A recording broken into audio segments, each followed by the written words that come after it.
Fill up the blanks with appropriate prepositions, অর্থাৎ সঠিক preposition বসিয়ে নিচের শূন্যস্থানগুলো পূরণ করো। তো প্রথম সেন্টেন্স আছে he left his phone dash the bed, তাহলে হি লেফট হিজ ফোন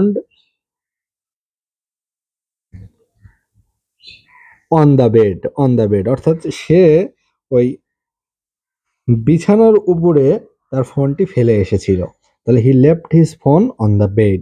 এরপরের সেন্টেন্স আছে the bird flew dash the house, তাহলে the bird flew over the house অর্থাৎ বাড়িটির উপর দিয়ে পাখি উড়ে গেল, কোনো কিছুর উপর দিয়ে উড়ে যাওয়া সেটি হচ্ছে ওভার।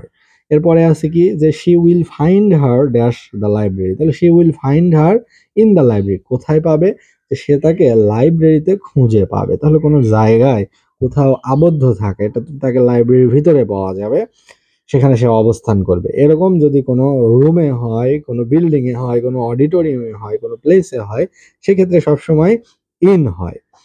এরপরের সেন্টেন্স আছে যে he has been suffering dash fever dash 6 days, তাহলে he has been suffering from fever for 6 days, যে গত 6 দিন যাবৎ সে জ্বরে ভুগছে। প্রথম ফ্রম হলো সাফারিং এর জন্য, যে সাফার ফ্রম অর্থ হলো ভোগান্তি সওয়া বা ভোগা, আর অনির্দিষ্ট সময়ের জন্য যে কয়দিন যাবৎ, 5 দিন যাবৎ, 6 দিন যাবৎ, 7 দিন যাবৎ, না 3 মাস যাবৎ, অর্থাৎ শুরুর ডেটটা কিন্তু নাই।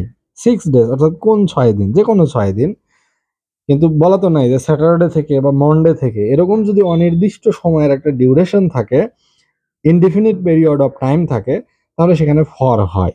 আর যদি ডেফিনেট পিরিয়ড থাকতো তাহলে সিন্স হতো, যেমন এখানে যদি থাকতো 6 days পরিবর্তে এখানে যদি থাকতো মানডে, MONDAY মানডে, তাহলে কিন্তু এখানে he has been suffering from fever since Monday, তখন কিন্তু আর ফর মানডে হতো না, মানডের আগে হতো সিন্স।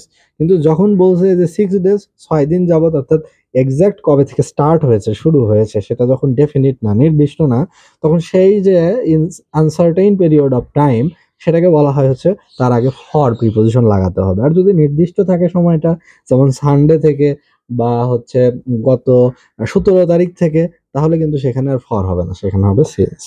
এই অংশটুকু পড়া হলো রিসেন্ট পাবলিকেশনের জব সলিউশন বইটি থেকে।